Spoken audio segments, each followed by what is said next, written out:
Welcome. Good morning, everyone. Welcome to PeakFlow Power Hour number 57, where we answer all your favorite dropshipping questions and business questions, entrepreneurs questions, relationship questions, everything you want to know. Let me just click live real quick. Instagram. Oh, they got a Do you different see form. two They got a different dashboards? format on Instagram. Okay, so you see it too. Interesting. they did a new update. I mean, it looks better because like it was before it's like stretched like that. It looks better on the phone, I think. Oh yeah. Wait, do you see like the phone view and then the long view? That's right. On Instagram, I'm seeing the phone view, which is very interesting. It's like vertical. Nice. Jake says, "Yo, what's up, guys? Good morning, Jake." What's up, Jake? The comments are all the way up there. So this is all new to me. Anyways, if you guys have any questions, we're here to help you succeed with high ticket e-commerce. And we also have, if you're a part of school community, we have lives at 8 p.m. today. So join those lives. Yeah. Retraining. Yeah.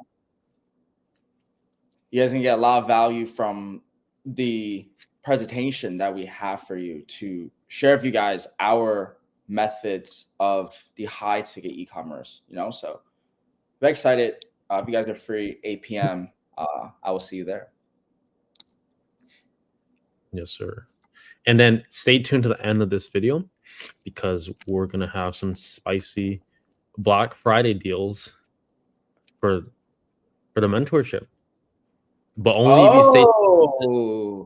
you stay towards the end, because for the people that have been consistently showing up and asking questions and like actually staying active. So you guys are excited. Hell yeah. In terms of like questions, you see on school, we actually have a new case study coming out. I'm getting a thumbnail, but like it should come out Monday. Nice. We have a member from the UK that reached just shy of 100K, and he runs another business full time. So you guys can stay tuned for that interview that's going to go up live on all our channels. So Jake says, been learning in your school group with my brother and was just wondering about the whole return process. I left a comment. You gave me a response, but I was wondering if you could elaborate more, please. So the return process is just like normal dropshipping. Let's say someone orders a sauna from you. Well, first of all, you would have policies on your website stating that, hey, this brand, if you were to return it, you're responsible for shipping it back. Unless there's damages, of course, usually suppliers will cover damages. But if they don't want the sauna, which is very, very low, by the way, I really only had maybe 3 returns over the past 4 years, 3 or 4 returns. So it's very low. How about you, Marcus? Like, why don't you like share how many returns have you had? Minimal returns. Like I used to be the return guy. Like, I would get returns on orders. People would come and go because they would have a bad experience. Why?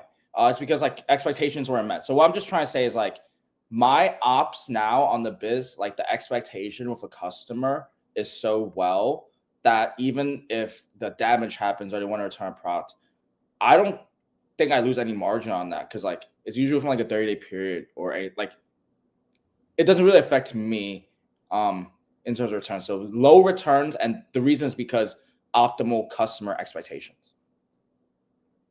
Yeah, and also you just have to think about it like someone that's buying something that expensive. The whole return process is already complicated. They're not going to lose 25% restocking fee plus shipping, which could be like half the product cost just to not want the product. They're going to make sure they want the product first. And that's how we do our marketing, is we advertise the people that already want our products. We're not trying to convince grandmas on Facebook trying to like buy our $8,000 sauna. Imagine seeing a grandma in a sauna, Trevor. Like, what are your thoughts on that? I'm Wow. not judging. Anyone can use a sauna. It doesn't True, have to true, be a grandma. true, true. It's usually, I mean, usually at a lifetime, you see grandmas and grandpas. Grandmas? Yeah. Oh no, not with this. Chilling in the sauna for like an hour at a time. You just have like no like heat tolerance or anything. Saggy sauna grandmas. Don't play it like that. But like returns, they're not that crazy. Like you just return it to the supplier gives you a shipping label, and customer returns it. You credit the amount, like the restocking fees, and you just refund that to the customer. It's like if you've done dropshipping before, it's the same exact process, just with usually something more expensive. So I'm about to launch my store. With the current brands that closed, do I have to list their whole catalogs or can I launch with a whole? Some of these brands have a lot of products. Depends. Like, if you know what their best sellers are, I would just start with their best sellers. But eventually, you want to list their whole catalog. And usually, from what I've seen, brands that have a lot of products don't tend to sell better than brands that have less products, and that's because they're focused. Their R&B, their resources are already limited. If they're trying to put all that resource and time to tons of products, they're not perfecting that product to the market and like being the dominant brand for that market. So usually you'll find that brands that don't have a lot of products or a smaller selection of products, their products do well in the marketplace. I was about to start, but my friend is an accountant. And he said it's really bad to start these physical business with taxes because of the cost of goods and having to report every quarter. No case studies. What does it even mean? He said something else. Like, what happened to the case studies? The case studies are all there. Go on our YouTube channel. There's a playlist called Student Interviews, and you can watch some of many case studies. Honestly, a lot of people don't even want to be on camera, so which is completely fine. So we can't really get those people that are doing really well on case studies, but it's really bad to start these physical businesses with tax because of cost of goods. Physical business, you're not touching nothing unless you want to touch something. Why you gotta say it like that? And making everything sound sus. No, you don't have to touch nothing. It's an online business. You don't have to touch no products you don't want to. And every product has a cost of goods. Like, look, unless you're no shipping, scamming people, or doing something with no fulfillment costs, you're gonna pay to fulfill something.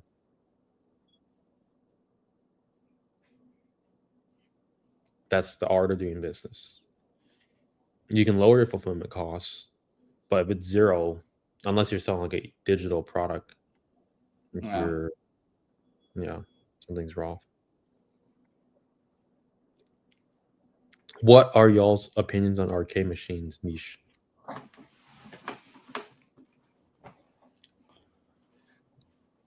Arcade machines, I think they're trending. They're like pretty stable in terms of demand. I had someone like early on, maybe 2 years ago, do like casino machines, or like not casino machines, arcade machines and like slot machines. The margins were like decent, and then he just never. I mean, he just gave up. To be honest, like there's no like shying away from it. People give up for absolutely no reason. He had a store with suppliers and sales and leads, and he just stopped running it. It doesn't even make sense.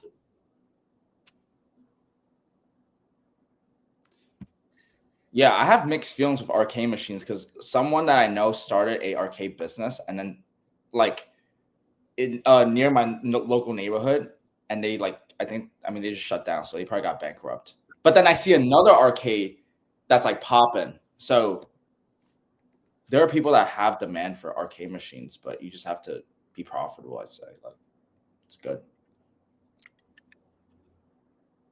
When I was in New York one time, I went to arcade, not a machine, but like a arcade place, and the whole place was fully automated, meaning like there's nobody there.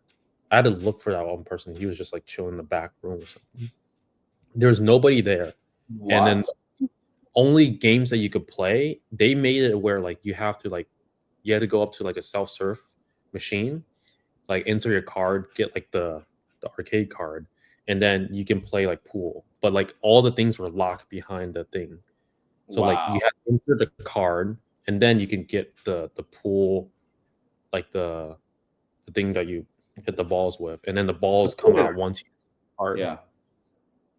Like all that was like fully automated. So you know how like car wash businesses are fully automated, or like laundromat businesses. Yeah. Arcade machines or like an arcade place could be fully automated and like hands off and no employees as well, or minimal employees. I never seen that place before, but you gotta let me know. I might have to go there. Yeah, it was kind of bad, not gonna lie. Really? Damn. Yeah, I just want to get this store live. I'm just gonna start with the products I uploaded already. Around 30-40, you can get the rest of the products uploaded soon after launch.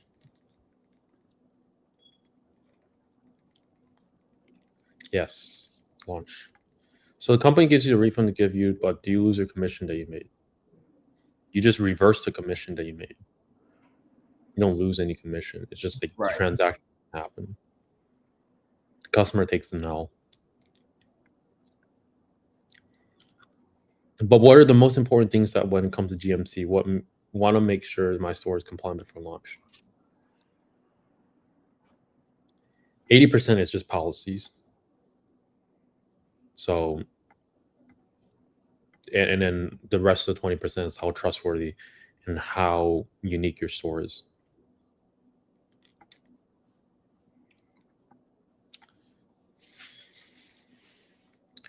User says, how much is a mentorship normally?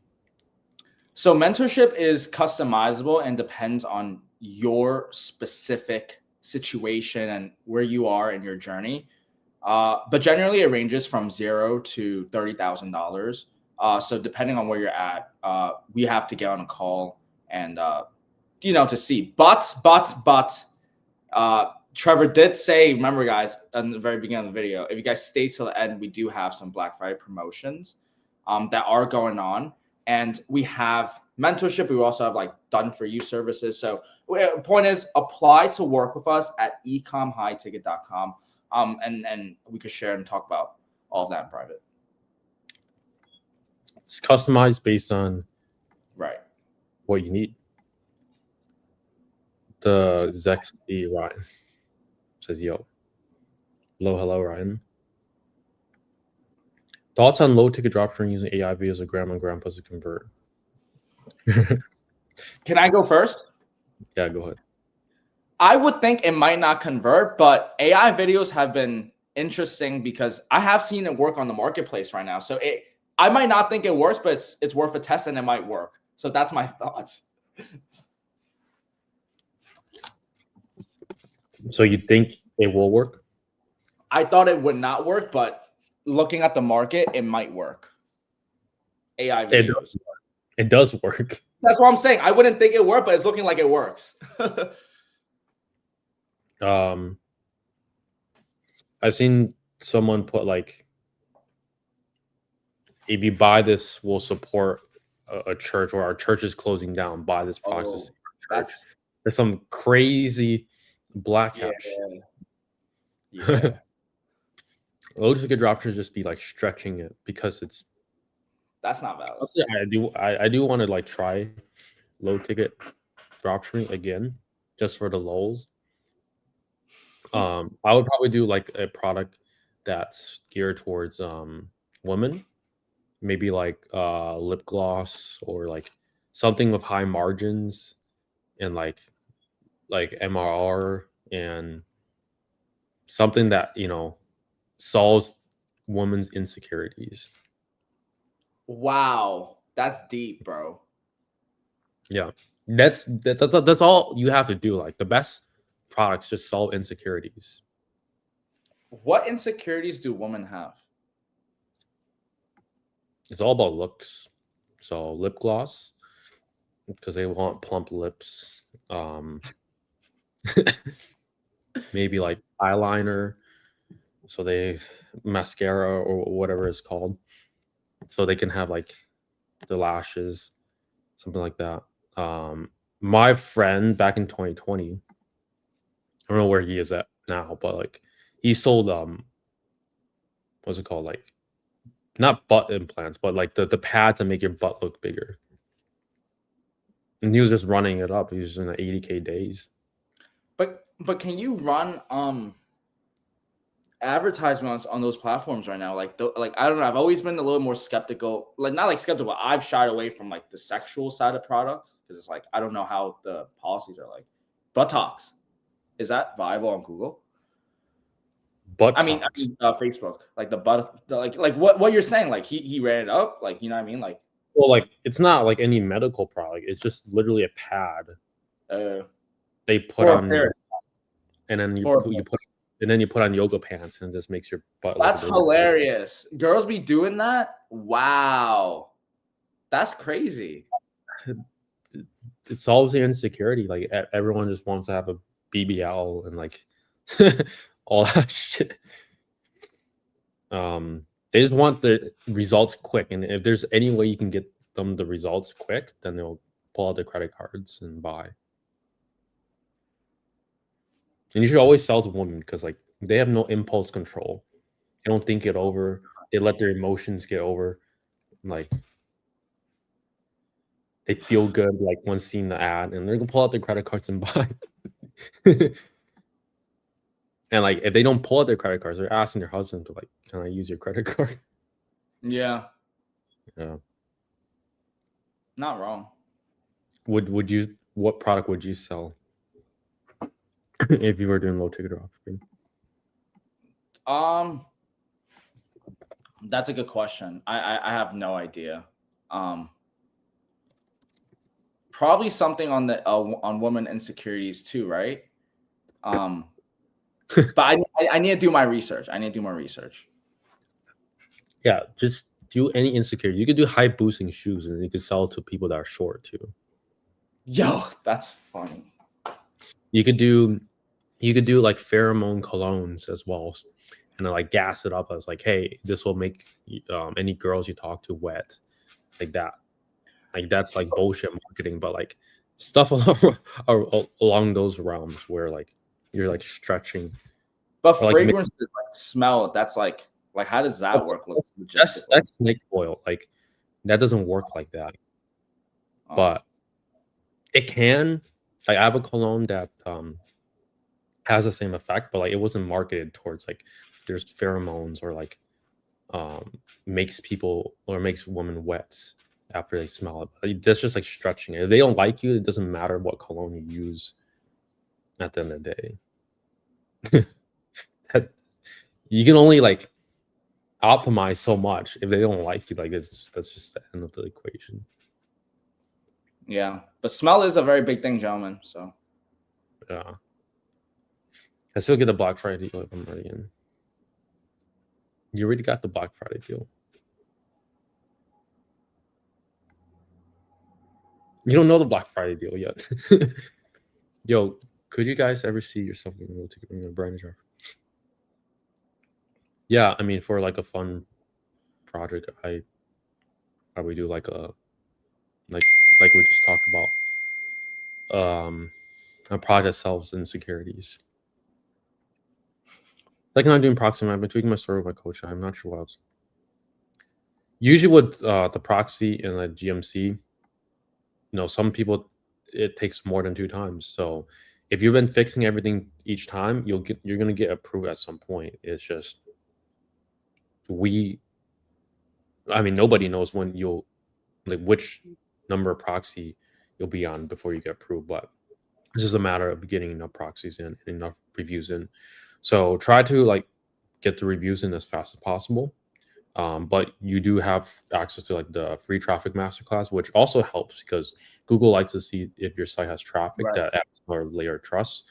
So while you're working on the GMC, you can also either do like Reddit or the other free traffic methods inside the program. Let's not give too much sauce that's inside the launch pad, especially we even share any Black Fridays. Guys, stay until the end. How many spectators do we have today? Right now, Trev. 22. Nice. Stay until the end. We will announce Black Friday and then. Watch the video about research certificates and understand how to get them, but how many are you guys currently renewing each month? You don't have to renew each month. Just it automatically renews for you each year. Right.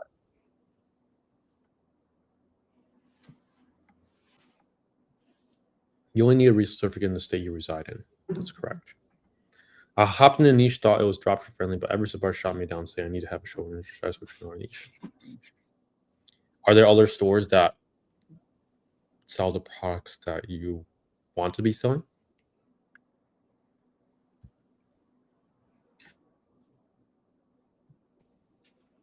Thoughts on selling products that are very technical, like appliances. Appliances are not bad to sell, but you just guys always also think about like the post-purchase delivery, right? So I think every niche will have like service and stuff like that. So I guess all I'm just trying to say is like if you're gonna go into any specific niche, from hyperbaric chambers to appliances or golf simulators, you're gonna have to know the niche and know it well, and you'll be okay. Yeah.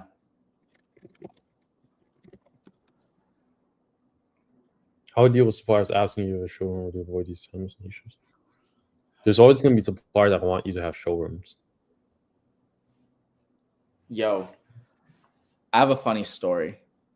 I was on a supplier call this week, and they have like a program, like a dealer program, but like it's only if you invest in their inventory. So I was like, okay, like, you know, we might have some investors. How much? Like how much inventory? They told me about 2 models, each priced at $99,500. So I was like, so you want me to invest $200,000 for how much? Like, what's my margin? Oh, it depends once you get it. I'm like, what? Is that why you have no dealers? Bro, he was jacking that he had he was jacking that he had 117 partners, which I doubted, but 117 partners.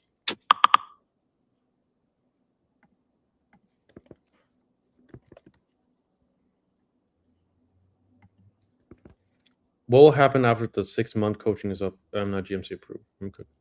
No, we'll work with you until like your GMC is approved. Like any extra time that would have been lost if you're working on the GMC, we'll compensate that because GMC is not anything we can control, but what we can do is obviously get in as many of the reviews in.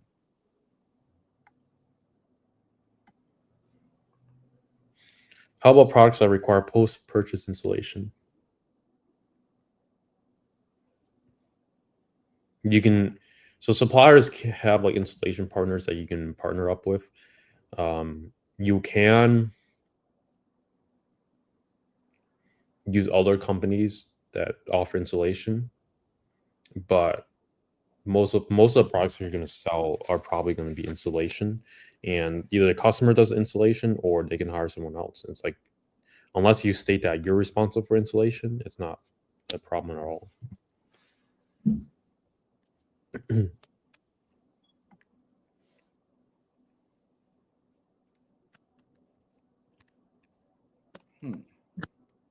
Because installation, yeah, installation is pretty straightforward for the most part.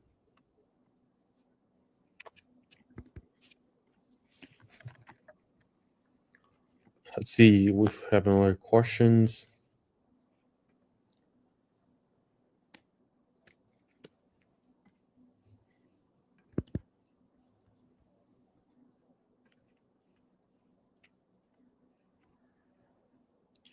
Yeah, honestly, once we're ever bored, like we have everything like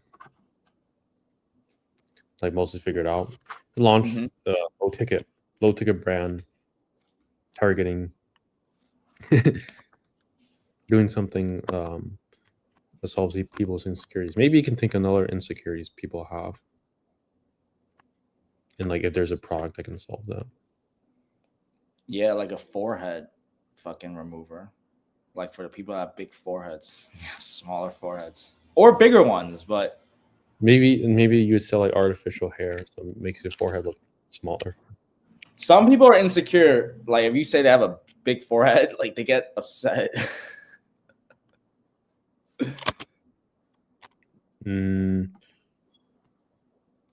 What else are people insecure about? Like height, appearance. You I feel like a lot of people just think like more people than you actually would imagine. What? I feel like a lot of people just stink, and like more people than you would imagine. Like they just. Oh, I don't know who you be sitting around. I don't. Well, just like the normal like people on the streets. It's just like they don't even shower. It's just like odor coming from. Ew. Ew. Yeah, I don't know. It's quite surprising. Like a lot of people just don't just smell bad.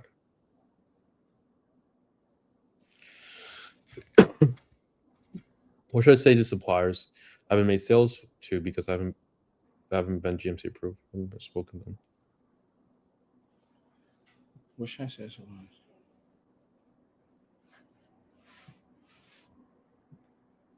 Just spoken some. I did 3 months Trevor. I'm not sure this is that. You want me to answer this, Trevor? Yeah, if you have the answer. I need to read it again. What should I say to suppliers I haven't made to sales? You should use the script that we have because, I mean, I guess what's the objection that you're getting from the supplier? No, I think he's saying that he's already been approved. Like, should he be talking to them like why he hasn't made any sales? Oh, no. I mean, there's not too much to talk about. You could update them that you're still figuring out like the catalog and the advertising. But you could also try to get leads for them organically, like Trevor said. So even if you are talking with them, you want to show them that you are trying to find ways of acquisition. Because even if Google Ads one form doesn't work, there's still other ways. And that's really the goal of it. There's always something to do with high ticket e-com. And you really could always be improving the business. Are there products where the dealers don't care about you having a showroom? Are there products? Are there niches? Yeah, there's products and niches. They're everywhere. Do you think it's easier to close deals over the phone or through email? Definitely over the phone. Have you guys heard of people succeeding with just a school course? Yes. Yeah. We have people that come from the school course. Of course, it's going to be harder because you're not held accountable. You just have to hold yourself accountable and stay consistent, which is hard for a lot of people. But that's not saying that's impossible. I love the Shopify AI feature to create sections. A game changer, in my opinion. Yeah, it's pretty cool. You can create sections. You can do anything. Just describe it, and Shopify AI will make it for you. Oh shit! I feel like Shopify has such a big moat that it's hard to like even compete with Shopify. If you were to build like a whole e-commerce platform, because Shopify is just not a website builder at this point. They accept payments. They are a checkout. They do like B2B, like everything.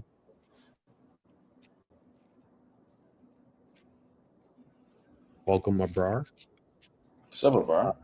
Hashin. What do you guys think about a medical niche? Is that a niche everyone thinks about when first to get into?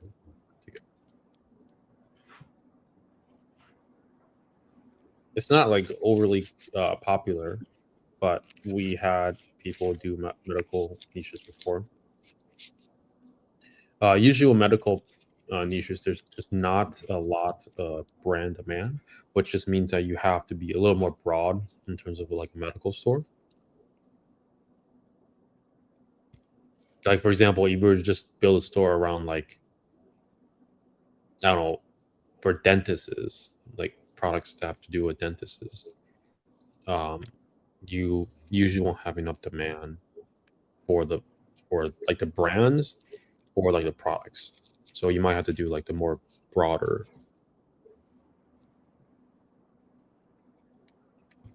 I think I'm gonna sell furniture. What you think? You go for it. When I find a new niche, how many products should I start with? Is it better to start smaller with a few products, or should I fill it up with similar products? You should be looking at how many brands you start with. So it should be 3 brands, not products.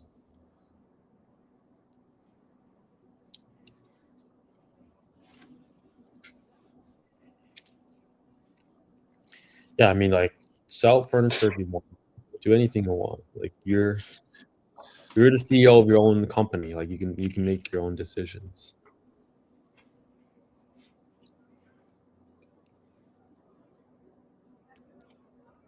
How But does yeah, one make decisions, Trevor? make decisions. You just gotta weigh out the pros and cons. Mm-hmm. You know, like the biggest CEOs, all they have to do is just sitting in meeting rooms and make decisions, and they make enough right decisions to make a lot of money. So, because like everything, like the CEO makes a decision, and then the people under him, like usually have to like put that into place. Like for example, if you're the CEO of Walmart, you want to like launch a e-commerce platform where people can shop online to compete with Amazon. Then you say you're going to do this, and then you have to get all the developers has to build it, people have to like get trained on it, and all the chain of command flows from top to bottom just from one decision. Yeah.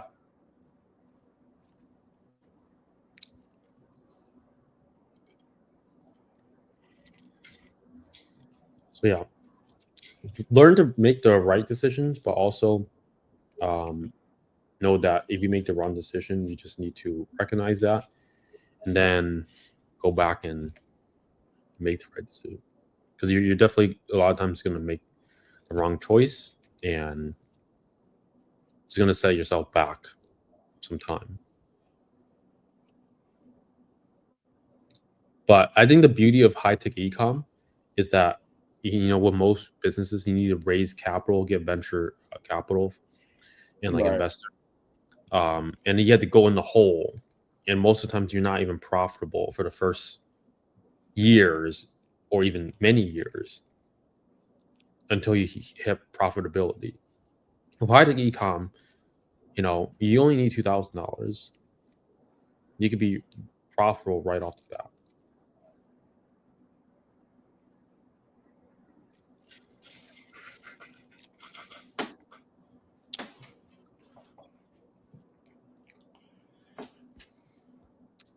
Could it really down to finding that one GMC rep that goes, yeah, that is trustworthy?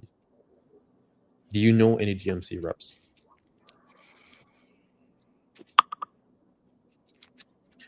No. GMC reps are usually from India, or like the people that look at your site. So I mean, don't overthink it. Like you just need to get enough reviews, and that's really what it is. You can go into this mind state where you think like, hey, if you do this, you'll get approved. But like, you just need to use proxy method, which you already are, and get enough reviews in.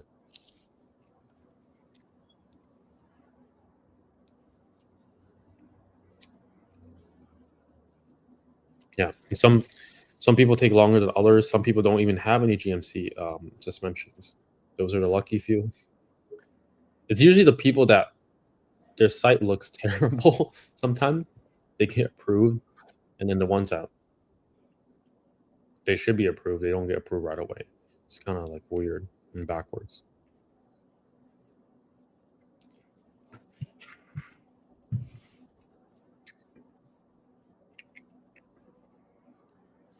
Do you have any questions on Instagram? Not today. Not many. A few hellos, but not many. No questions. Much love from Brooklyn. Yeah, who is that? Someone's logged into PeakFlow Media.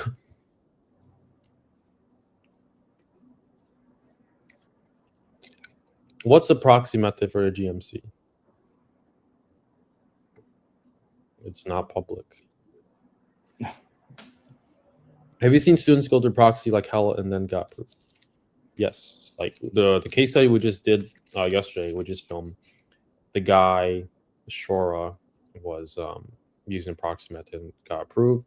Ray, obviously your coach, used the proxy method, got approved. A lot of our like stores that we don't have anymore that we gave away or like don't run anymore, like was approved on proxy.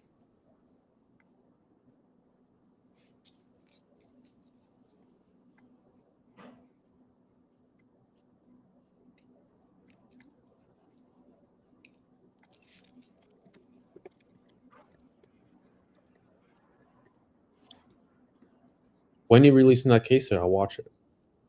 This Monday.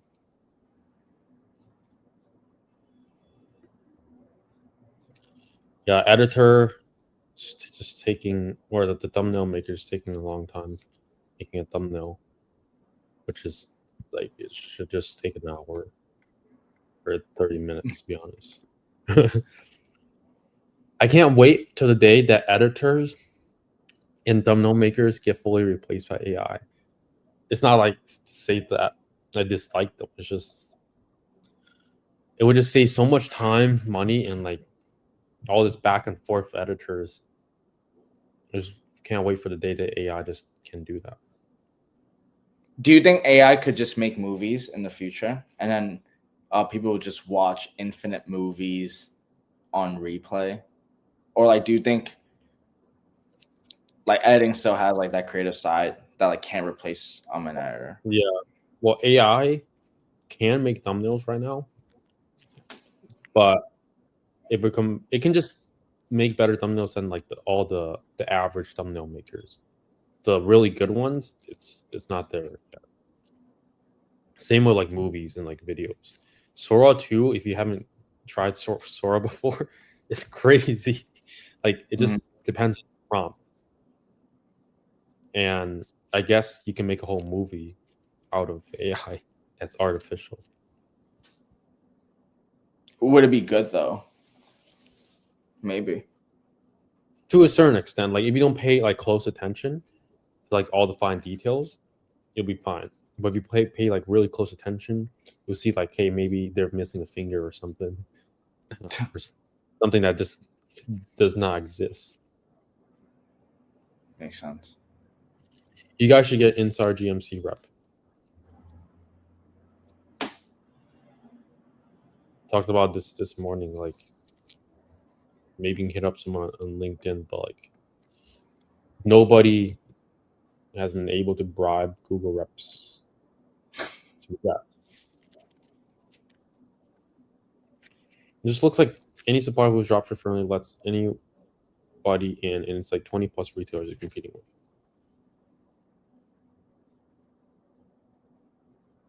That's not true. And also like 20 plus retailers doesn't really mean much. Some of our best selling brands have 100 plus retailers. I mean, Google's probably paying the lowest a beer from India. It's just not feasible to get in or like find someone like that. You might come across them by accident, but like if you're just purposely looking for one, it's hard to Hard to say.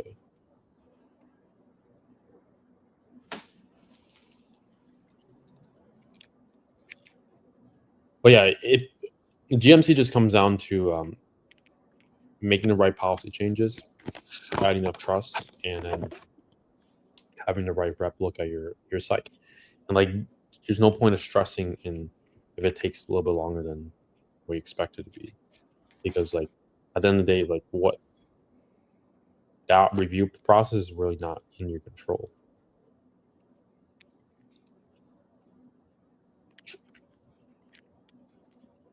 Good questions, guys. Good questions today. Do you have any advice for people that, if they're dealing with GMC, like for example Ryan, like what should be his mental mind state? Because I feel like he's kind of going insane or going in circles. It's hard. It's understandable. But you have to be persistent with things. And, like I feel like every business has challenges and setbacks. And if we were to kind of look at how long the journey started, realistically, it's been a few months.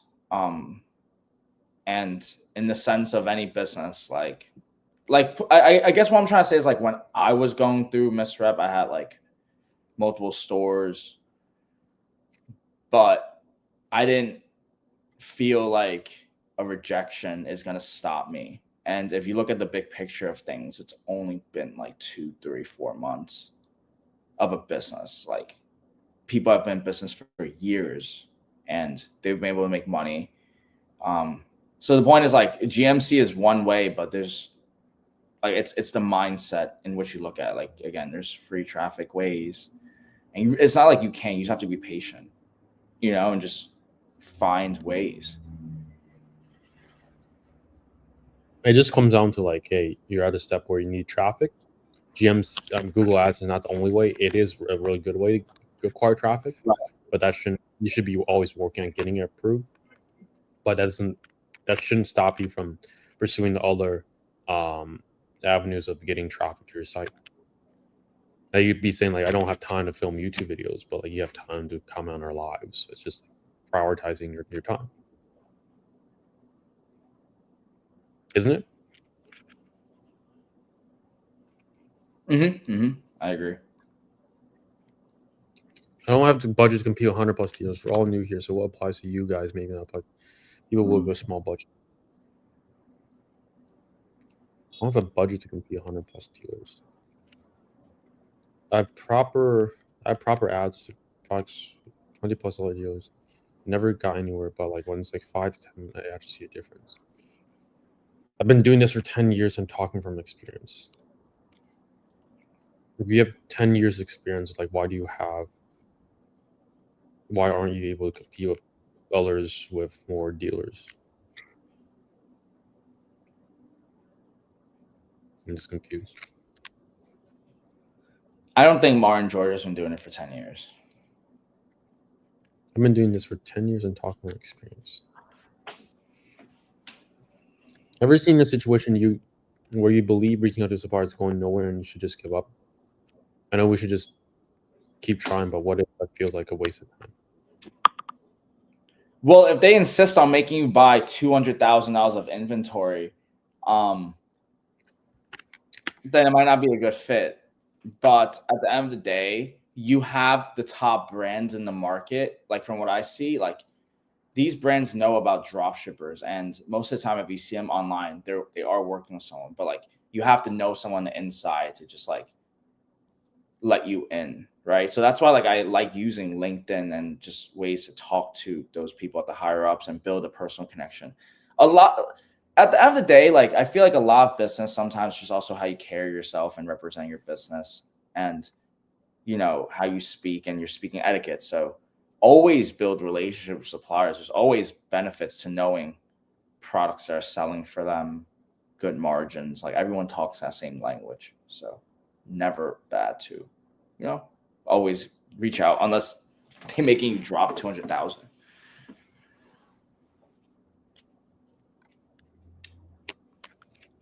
Because I always rap or adapt to the mindset happening in 6 months. Proper adaptive mindset. 10 years I failed. It happens in business. My brother been in timeshare for 10 years and still struggling. Just because you got 10 years, it doesn't mean you're going to be successful. Yeah, I mean, like, the time doesn't guarantee you success, but like, I feel like 10 years is a bunch of time where you would know at least like competing with dealers, like how to stand on the marketplace.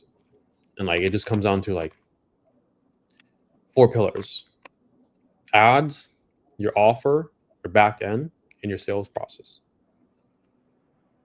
And you just have to compete. Like, the only reason why you're losing sales to other dealers is because one of those 4 components, or all 4, or a mixture of those 4, they're doing better than you are.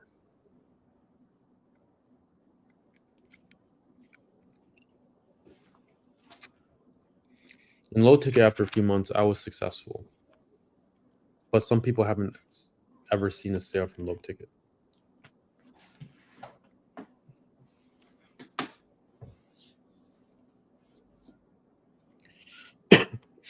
You guys have any tips where you could give on persuading suppliers, for example, something that you realize after some time, some key factors? I'll start. Like, confidence matters, confidence in the voice. So it's like, how do you persuade someone? Like, how do you persuade a girl to like you, right? It's like there's a mix of everything, and it's just relationship building. So it's the same with suppliers. It's talking to them, knowing where they come from. I think that's the biggest tip I'd say. It's like, when you're talking with them, understand if they're coming from the place of a rep on just like taking the, like the assistant that's taking the call, or is it someone that has more control, right? Because someone that's on the rep, they're just trying to get you off the phone and onto someone else. They want to push their responsibility. When you talk with someone that actually matters, you talk to their problems. Oh, how are you guys handling, like, the orders that are coming in every day logistically? What are some of your setbacks? How could I help you? And then boom, you start building relationships. That's my tip. Well, why not go into a niche with less competition? Not saying you shouldn't go into the niche with less competition. Like, you should pick something with lower competition.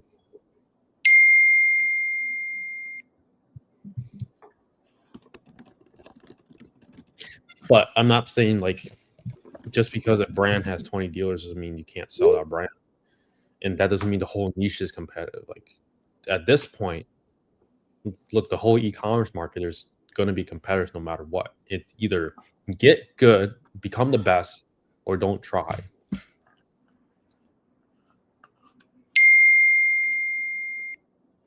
So you might have a supplier where there's only 10 dealers, and you might have a supplier where there's 20.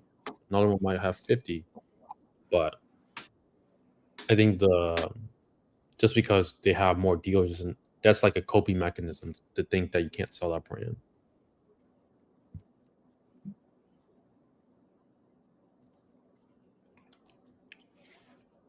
I've realized that. I've learned that. Like, a lot of people just find excuses to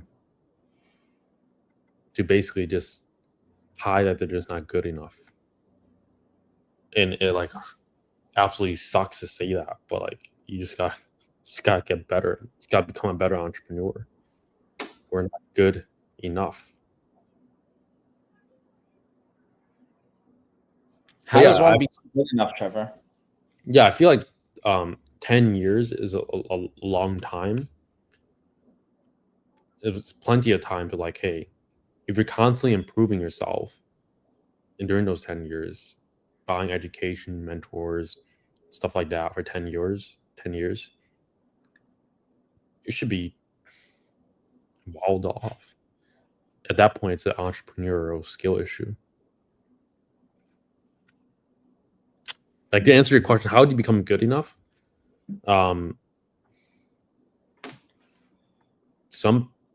Well, I guess let me ask you a question. Like, do you believe that some people are just not born, like they're not meant for entrepreneurship? Well, it depends on what you want entrepreneurship for, right? Like, I feel like most people want it for a better future. Some define a better future through profit. Some define it through passion. And I don't even like these undefinable terms. Passion means like energy. So some people will do business to give them energy instead of like sleeping in corporate. So it's just like, what are you optimizing for your business? And then I think like some people, like, bro, they have a daycare business and they're actually really good for like the neighborhood, you know, nice like daycare centers and entrepreneurship in that sense, I think is very beautiful. And then there's also like, you know, the cutthroat industry, which is, you know, most of it. I guess the point is like, depends what you're optimizing for. If it's like for profit, bro, some people like their math calculator in the back of their head just makes no fucking sense. Like they don't understand like math sometimes. So I would say, I think it's good for all people, but it's gonna be harder for some. Fair. What do y'all think about audio niche? Wait, I missed this question. I've been stuck in designing my store and a research certificate. Hardest part is staying consistent. Yes. What are your thoughts about the audio niche? How did one person do it? They just never launched their store. Suppliers were all like you could get suppliers without a problem. At this point, like it's just that niche works. It's just like, are you going to stay consistent with that niche or not? It's more B2B, which I generally like things that are more B2C because usually like a shorter buying cycle. But 10 years is crazy. You might have a learning disability.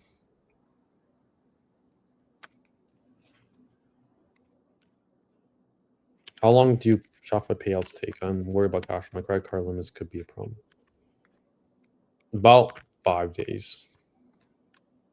What would you say some niches that you learned are just a lost cause, if there are any? Some are just really difficult.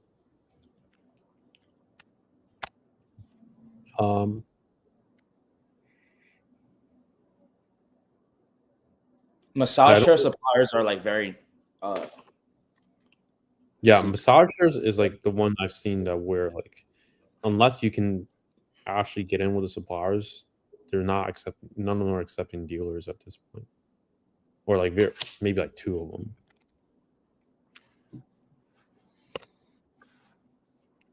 Yeah, I mean, like saturation just means there's a demand, and it just comes down to like you're not as good enough as the person that's making all the sales. Have you ever sold your store? What was the process like? I sold it just to like private, like not on exchange. But the process is you just listen exchange, work with the buyer, and then pour everything over once you agree on a price. How do you guys deal with cash flow issues that you had?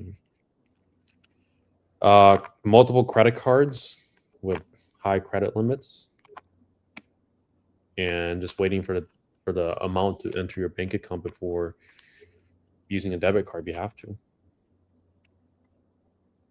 To think any of y'all will even be successful is make believe. It's like 1% of people who do business are successful. Do you guys think any friends that are in audio parts niche? I don't think so. I'm building coil over store. So I have a big whatever. Coil over. Like for cars? Never seen very, this before. very specific. Have you got any suppliers just yet? So I think 10 years is long, shows your experience.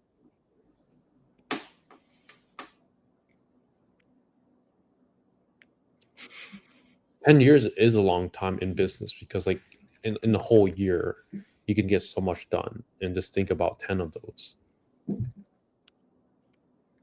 Best way to get approved for a business credit card. Have good credit. Yeah. Just literally have good credit and long enough history. I think, yeah. How many businesses owners taking 20 years to finally get off of for? You don't know my finance or living situation. I don't know how many business owners taking 20 years. But in the online world, maybe you're competing, like I'm talking about like startups where they might take 20 years, but like online business, it shouldn't take 20 years. Like at that point, it's just a skill issue. Like if you're talking like a startup, I mean, maybe like a SaaS or anything, fair enough. That shit takes forever. But like for online business, like e-com or any other like SaaS. I mean, not SaaS. No, any online business that you could start up in relatively short amount of time. 20 years is long. I do have a good credit history and decent history. My personal credit where I got returned for American. You can always apply in 3 months, reapply, but could be many other factors. Appreciate gents for all the help. Hope we eventually take off with this and get the course. What time was the school live again? 12 p.m. EST, which wraps up to like our Black Friday special. We're running a sale. If you're interested in our mentorship, for the pay in full option, you guys get to save $1,000 off until Cyber Monday, starting today. So you just have to mention it to the person you're speaking with on the call. You heard it from us, and it only applies if you're doing like the pay in full option. So if you guys are interested, that's our Black Friday deal. Just mention Black Friday from our YouTube live, and then you'll get that during the call. You guys heard it here. Mention Black Friday. I'll see you guys on the calls. Yes, sir. Yes, sir. If you have any other questions, let us know. We'll do another live next week, and next week will be Black Friday. So catch you guys in the next one. Oh, yeah. See ya.